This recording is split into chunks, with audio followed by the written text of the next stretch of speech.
Olá, pessoas arretadas, sejam muito bem-vindos ao nosso curso de Revit, Vida após o AutoCAD. Essa é a nossa primeira aula e nessa aula nós vamos falar um pouquinho sobre o AutoCAD e a sua importância enquanto ferramenta de desenho.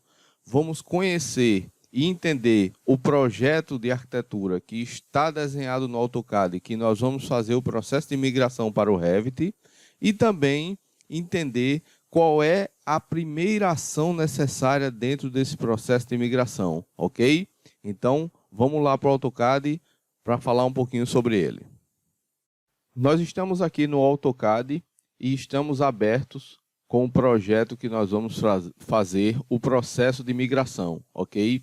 O AutoCAD, ele foi um software que ficou muito famoso na década de 90, quando houve a possibilidade das pessoas terem cada vez mais computadores pessoais na sua casa, né?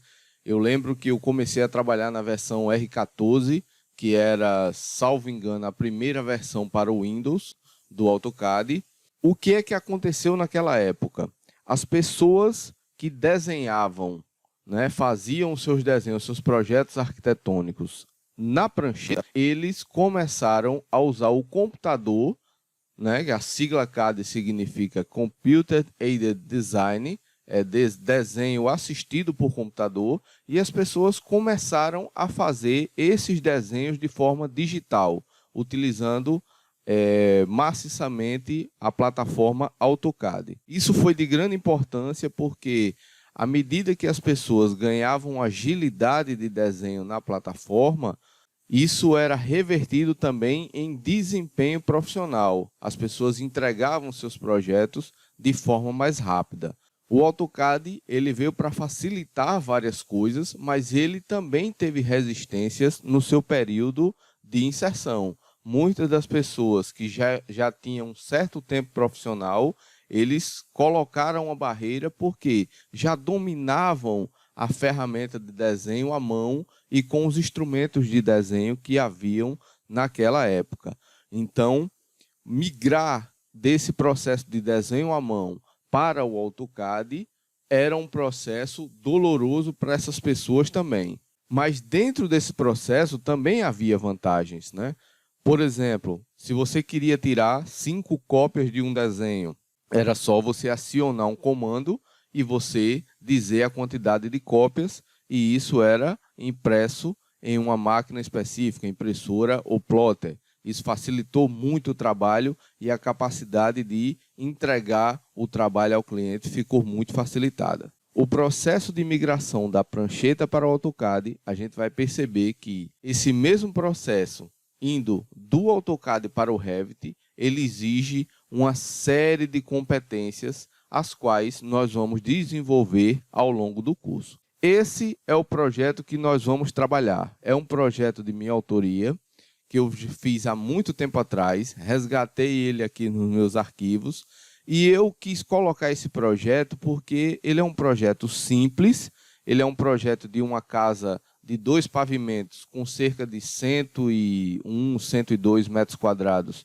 de área construída, mas que já engloba uma série de componentes construtivos que faz com que nós tenhamos a capacidade de entender tanto o processo de migração quanto o processo de construção desses componentes dentro do Revit. Então, vou apresentar para vocês aqui rapidamente cada uma dessas plantas, não é? Mas vocês vão receber, e o link já está disponível aí no e-mail de vocês para baixar esse projeto e começar a analisar ele calmamente para que a gente faça todo o processo de migração.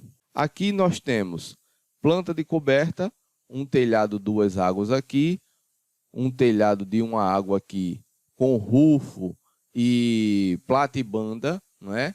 Pegando a parte de caixa d'água, um telhado em 2 águas aqui, que fica sobre esse terraço, essa varanda, e um telhado de uma água aqui, que pega a parte da área de serviço, tá? A projeção aqui da área de serviço. A planta baixa, como eu falei para vocês, é uma planta bem simples eu tenho um terraço em L, pegando aqui uma pequena sala de jantar, a escada, a porta de entrada de frente para a escada, que também é feita em L. Eu tenho aqui uma sala de jantar, uma cozinha americana, com a bancada aqui a 1,10 m de altura, e a porta que dá acesso à área de serviço. Aqui eu tenho um banheiro social e um quarto que, à época, seria o quarto do casal, porque eles queriam migrar apenas para o primeiro pavimento quando eles tivessem filho. Aqui, a planta do pavimento superior, nós temos aqui a subida da escada, não é? A casa tem, nessa área da sala de jantar, pé direito duplo. Eu tenho um mezanino aqui que serve como um estar íntimo, tá? E aqui vem o quarto que futuramente seria o quarto do casal, com o banheiro aqui fazendo a suíte, ok? Aqui também a parte da cozinha com pé direito duplo e aqui a parte externa, uma grande varanda que serviria para o quarto do casal. Aqui algumas informações sobre quadro e esquadrias, que nós vamos utilizar bastante, tanto para a configuração de portas quanto para a configuração das janelas. Uma planta relativamente bem simples, um projeto bem simples, mas que já tem informações suficientes para a gente fazer o processo de migração. Entendendo qual é o projeto que nós vamos trabalhar, nós vamos agora falar sobre a primeira ação necessária dentro do processo de migração, que é a ação de limpeza do arquivo. Mas isso é assunto para a próxima aula. Te vejo lá.